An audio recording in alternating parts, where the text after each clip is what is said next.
साडेसाती आणि शनिदोष टाळण्यासाठी शनीचा मंत्र ओम शन शनेश्चराय नमः या मंत्राचा दररोज जप केल्याने शनीच्या साडेसातीचा नकारात्मक प्रभाव कमी होण्यास मदत होते. शनिदेवाला काळे तीळ खूप आवडतात.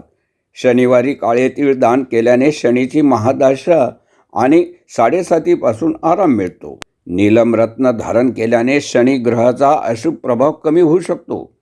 मात्र कोणतेही रत्न धारण करण्यापूर्वी तज्ज्ञ ज्योतिषाचा सल्ला घेणे आवश्यक आहे. शनिदेवाला लोखंड, तीळ, मोहरीचे तेल आणि दान फार आवडते. असे मानले जाते की या वस्तूंचे दान केल्याने क्रोधित शनिदेव शांत होतात. शनिवारी शमी किंवा पिंपळाच्या झाडाची पूजा करून त्याखाली दिवा लावा. ही दोन्ही झाडे शनिदेवाला अतिशय प्रिय आहेत. त्यांची पूजा केल्याने शनिदेव लवकर प्रसन्न होतात. जय श्रीराम.